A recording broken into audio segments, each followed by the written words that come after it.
Welcome to Shri Shri food. આજે આપણે બનાવીશું પેરી પેરી સેન્ડવિચ. તો તેના માટે 4 નંગ બ્રેડ લીધેલી છે, કેપ્સિકમની સ્લાઈસ, ડુંગળીની સ્લાઈસ, બાફેલ બટેટાની સ્લાઈસ, ટામેટાની સ્લાઈસ, ખમણેલી કોબીજ, 1 ટેબલસ્પૂન ચાટ મસાલો, 1 ટેબલસ્પૂન પેરી પેરી મસાલો, 1 ટેબલસ્પૂન માયોનીઝ, 1 ટેબલસ્પૂન આદુ મરચાંની પેસ્ટ.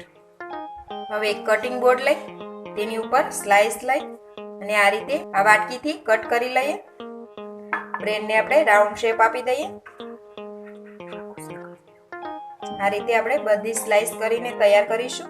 એ પહેલાં જો તમે હજી સુધી અમારી ચેનલ સબસ્ક્રાઈબ નથી કરી તો પ્લીઝ અહીંયા ક્લિક કરો એટલે સબસ્ક્રાઈબ થઈ જશે અને બેલ આઇકન પર ક્લિક કરશો એટલે તમને અમારા નવા વિડીયો મળતા રહે. અને વિડીયો પસંદ આવે તો પ્લીઝ લાઈક પણ કરો અને તમારા ગ્રુપમાં શેર પણ કરવાનું ભૂલતા નહીં.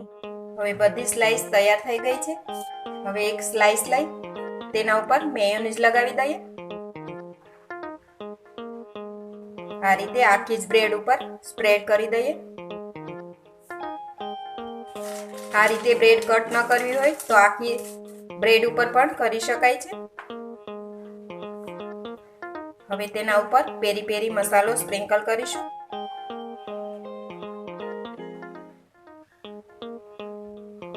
આપણે 2 નંગ બટેટા લીધા છે, તેને આ રીતે સ્લાઈસ કરી અને બાફીને તૈયાર રાખેલી સ્લાઈસ તે મૂકીશું.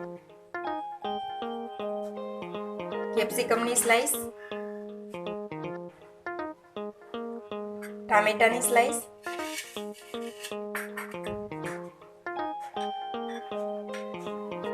હવે તેના ઉપર ડુંગળીની સ્લાઈસ મૂકી દઈએ. કોબીનું છીણ મૂકીશું.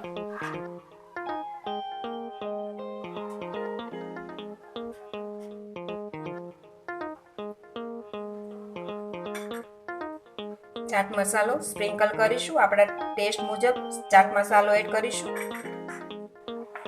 હવે બીજી સ્લાઈસ લઈ તેના ઉપર મરચા કોથમીરની ચટણી સ્પ્રેડ કરી દઈએ.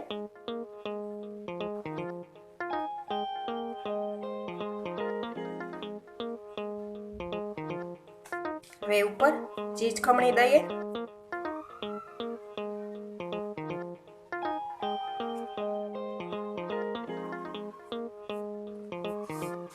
સ્લાઈસ મૂકીશું. આપણે એક સેન્ડવિચ બનીને તૈયાર છે. એવી જ રીતે આપણે બીજી સેન્ડવિચ પણ બનાવીને તૈયાર કરીશું. હવે આપણે સેન્ડવિચ પર સ્માઈલી કરીશું. ટોમેટો કેચઅપ લીધેલો છે.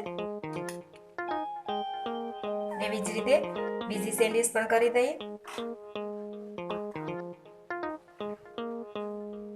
હવે આપણી પેરી પેરી સેન્ડવિચ એકદમ તૈયાર છે.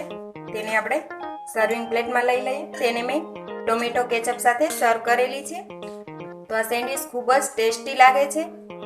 તમારી પાસે પેરી પેરી મસાલો ન હોય તો ચાટ મસાલો અથવા તો મેગી મસાલો આવે છે તે પણ યુઝ કરી શકો છો. તો આ એકદમ ટેસ્ટી એવી સેન્ડવિચ જરૂરથી ઘરે બનાવજો અને તમારા એક્સપિરિયન્સ અમારી સાથે શેર કરજો. તો ફરી મળીશું એક નવી રેસીપી સાથે.